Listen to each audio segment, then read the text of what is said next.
Hi and good morning again. Okay, so we're going to talk about MMO Cashout and in particular the payment plan for just one aspect of it. Now, I'll go through the basis of it, but you need to understand that this is just a small part of it and there are larger bits and pieces that will be bolted onto MMO Cashout.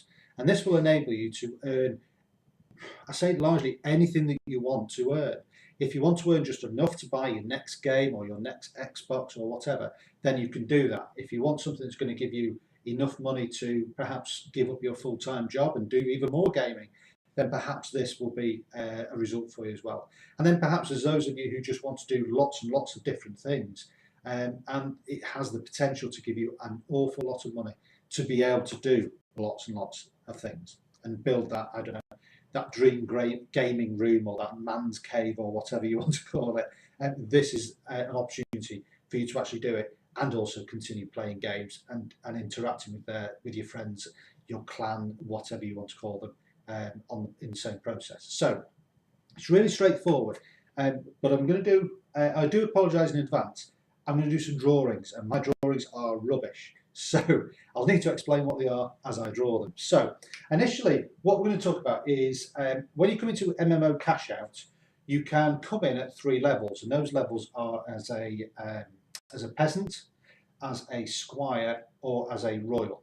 And depending on which level you're on, obviously it depends on how much you're going to potentially earn through MMO Cashout. And essentially, when you come in, you're going to be buying or have a village.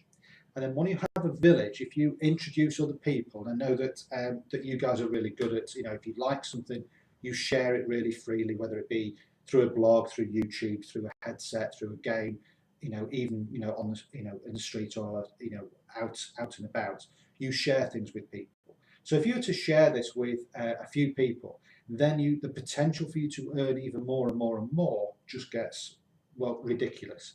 But rather than me prattle on, what I'll do is I'll start drawing and I'll explain the process as we go through. So you start off initially, as I said, no matter whether you're coming in as a peasant, a royal or a squire, you're going to come in and you are going to have a village. So this is you in your village.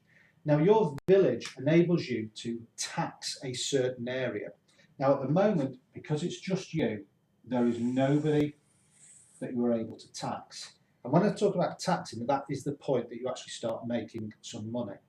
So you refer it to, you talk to, you speak to 2 people, and they say, yeah, I like the sound of this, and they get involved with MMO Cashout. So, and again, here we go with the drawing. So we've got one here, and the second friend that you've got, you pop in there. So you now have the ability to start taxing other villages because you're starting to expand. Now, as that expands, that gives you, just by introducing, speaking to 2 people, that enables you to be able to tax up to, oops, done it the wrong way, 64 villages. Okay, so hopefully you can see that. So just by bringing in 2 people, introducing them to MMO Cashout, that allows you to tax 64 villages. Well, what happens if you bring in a 3rd person into the village fold? Well, your guild now starts to grow, and as your guild grows, because you've now got 3 personal referred villages in your guild, you're now able to tax 1,024 villages. Now, just imagine that you're on a game at the moment. Now, it might be, I don't know, World of Warcraft, something like that. And you've got various, you might have 10 friends on there, you might have 100, you might have 300, you might have 1,000. I don't know. Well, perhaps 2 or 3 of those want to do something this and they want to actually make some money whilst also gaming. Well, they're going to really enjoy this. They're going to tell other people. They're going to tell other people. And of course, your villages and your guild just grow and grow and grow. So as you can see, just by telling 3 people, you've now got the potential of taxing over 1,000 other people or villages. However, it doesn't stop there, because if you introduced a 4th person into your guild, your taxable area now, and I'll write this slowly, is now, and I'll write it with a proper pen, is 65,500, so slowly I'm getting it wrong, 536. So you can now tax 65,000 villagers within your guild. And let's say you're getting really excited, word gets out, everybody's starting to make some good money, and it just starts to go crazy. And it can go crazy. So perhaps you bring in a 5th person, a 6th person, and a 7th person. And they all start their own little villages, their own guilds, they all get excited and start to create nice regular income or taxes from the MMO Cashout pay plan. That then gives you the ability to now tax, and again, I'll write this really slowly. It gives you the ability to now tax 2,097,153 villages. Okay, so that's the potential number of villages that you could tax. But what you're probably more interested in is, okay, 2 million villages sounds a lot, but what does that actually mean, as in, you know, taxes, money in my pocket? Well, as I said to you at the beginning, there are 3 levels. You have got a peasant,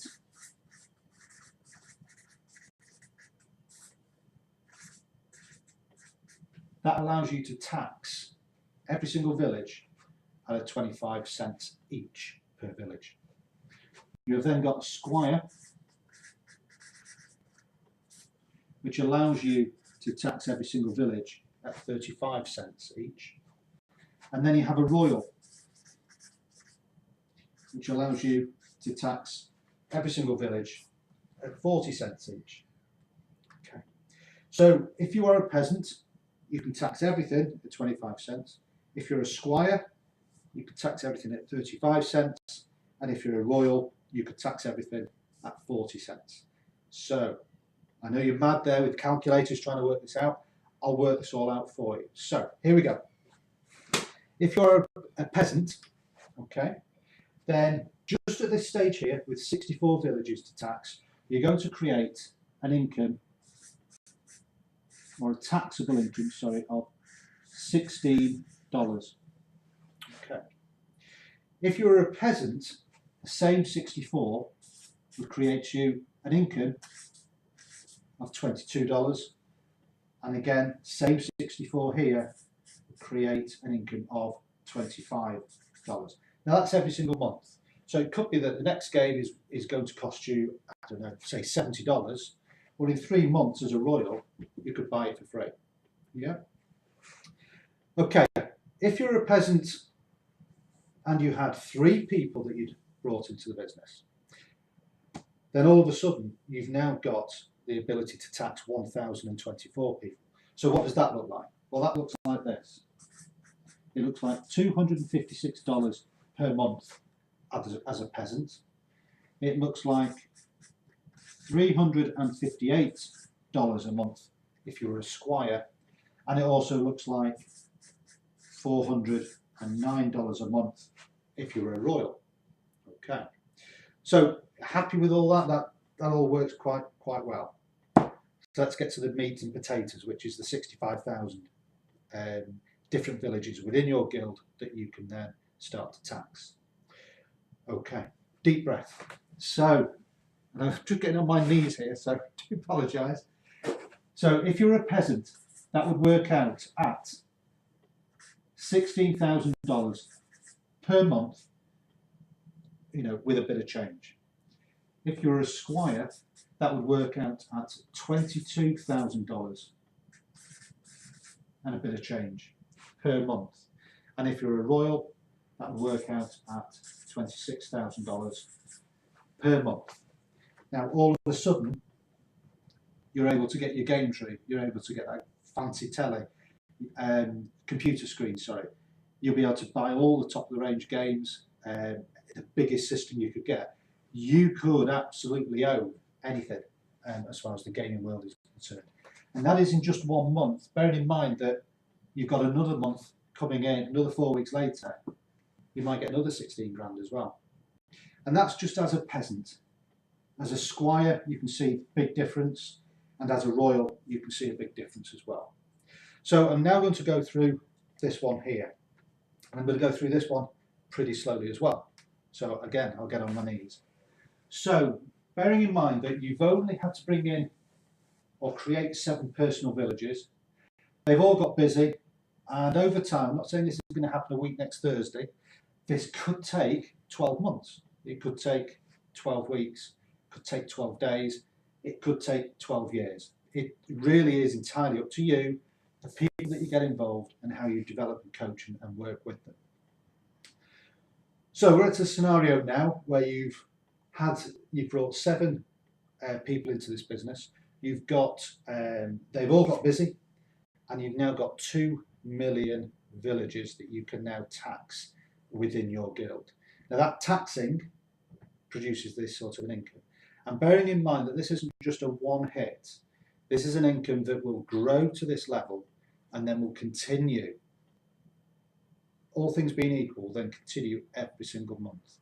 So you're not going to go nothing then bang. You're going to have these incremental growth rates over the months and over the years, if you like, until you get to this level. And then it will be every single month afterwards. So if you were a peasant and you had 2.1 million people in your guild, your taxable income would be $524,000 every single month. If you were a squire, your taxable income, if you like, would be $734,000 every single month.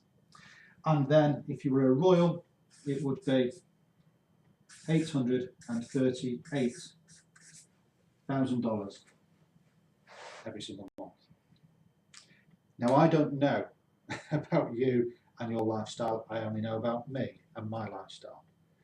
And I know that this here, an extra $400 a month, that's an extra $100 a month, a week, is really going to make a difference to, I would suggest, most people's lives. The other figures, yeah, it's going to involve work, and it's going to involve effort and time and energy. Is it worth it? Hell yes. However, it's not just going to happen. It's something you're going to have to work and put some effort into.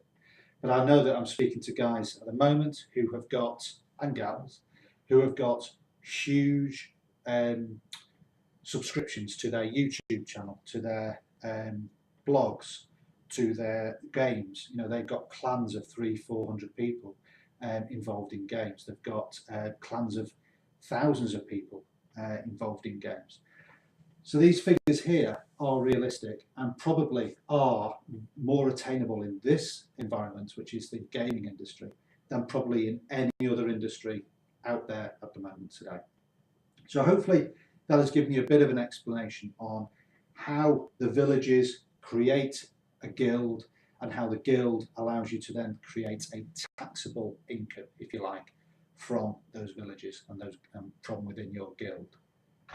Okay, if you have any more questions, my contact details will be attached to the bottom of this video, or just simply get in touch with the person who directed you to this video, and hopefully then they'll be able to answer any questions that you might have. Take care now, and have a look to see where you want to put your village. Take care. Bye-bye.